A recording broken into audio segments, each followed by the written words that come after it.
जमीबाड़ी पर कोर्ट आगे बापा को हाणिले पुओ घटना जन को अटक रखी पुलिस। बालेश्वर जिला सोरो कोर्ट आगे जमीबाड़ी बद को नहीं हणाकटा। पूर्व बाप और दुई पुओं भितर जमीजमा बद को नहीं गंडगोल होता। दुई पुओ अन्यत्र भड़ा नहीं बाहर रोते। तेज आज एक कथा को नहीं फोन में जुक्तितर्क होता। पुओ बापा को कोर्ट छक को आसवा कहते। सेठाक आसवा दुई पुओ आक्रमण करते। तेज पुलिस जड़े पुओ को अटक रखि बेले अन्य जड़े फेरार हो जाइए। तुंडपड़ा गाँवर बापा गणेश बारिक को उद्धार कर पुलिस सोरो मेडिकल भर्ती कर सहित गोटे पुओ पाखु कथा जबत कर घटनार तदंत कर सोरो पुलिस।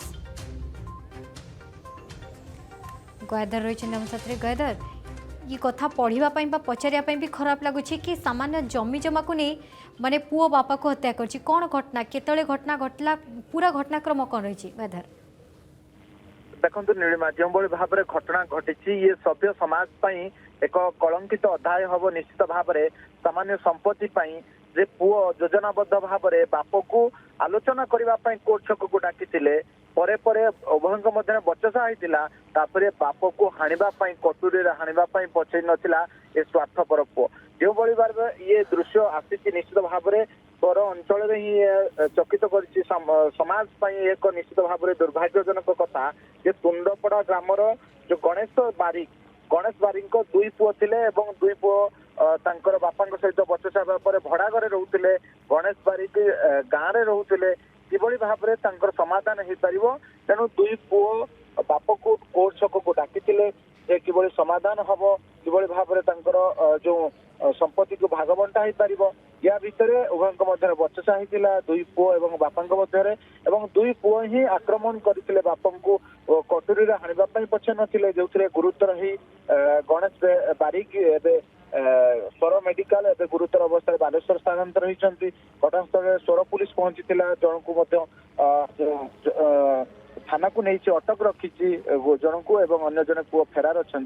तेरे ये घटना निश्चित भाव में अन्य को आश्चर्यचकित कर किभली भाव में स्वार्थपर पुओ जे बापर संपत्ति बाप को हाणी पारे निदर्शन। जमीबाड़ी पर कोर्ट आगे बापा को हाणिले पुओ घटना जन को अटक रखी पुलिस। बालेश्वर जिला सोरो कोर्ट आगे जमीबाड़ी बद को नहीं हणाकटा। पूर्व बाप और दुई पुओं भितर जमीजमा बद को नहीं गंडगोल होता। दुई पुओ अन्यत्र भड़ा नहीं बाहर रोते। तेज आज एक कथा को नहीं फोन में जुक्तितर्क होता। पुओ बापा को कोर्ट छक को आसवा कहते। सेठाक आसवा दुई पुओ आक्रमण करते। तेज पुलिस जड़े पुओ को अटक रखि बेले अन्य जड़े फेरार हो जाइए। तुंडपड़ा गाँवर बापा गणेश बारिक को उद्धार कर पुलिस सोरो मेडिकल भर्ती कर सहित गोटे पुओ पाखु कथा जबत कर घटनार तदंत कर सोरो पुलिस। गयाधर रही आम साथ गयाधर ये कथा पढ़ाई पचारिया भी खराब लगुच कि सामान्य जमी जमा को नहीं माने पुओ बापा को हत्या कर कौन घटना केतले घटना घटला पूरा घटनाक्रम कौन रही गयाधर? देखो नीलिमा जो भाव में घटना घटी ये सभ्य समाज एक कलंकित अध्याय हम निश्चित भाव में सामान्य संपत्ति जे पुओ योजनाबद्ध भाव में बाप को आलोचना करने कोर्ट छक को डाकी उभयों मध्य बचसा होता। बाप को हाणापी कटुरी हाणापी पछई नथिला ए स्वार्थपर पुओ जो भाव ये दृश्य आसी निश्चित भाव में पर अंचल ही चकित कर समाज एक निश्चित भाव में दुर्भाग्यजनक कथा जे तुंडपड़ा ग्रामर जो गणेश बारिक दुई पुओ थिले दुई पुओ तांकर बापा सहित बचसा भड़ा घरे रोते। गणेश बारिक गाँव में रोते किभली भाव में तांकर समाधान हो पार तेणु दुई पुओ बाप को कोर्ट छक को डाकी किभली समाधान हम किभली भाव में जो संपत्ति को भाग बंटा हो पार या भितर उभयों मध्य बचसा होता दुई पुओ एवं बापा मध्य दुई पुओ ही आक्रमण करते बापा को कटुरी हाणापी पछे नथिले जो गुरुतर ही गणेश बारिक एवं सोर मेडिकल एवं गुरुतर अवस्था बालेश्वर स्थानांतर होती। घटनास्थल सोर पुलिस पहुंची जन को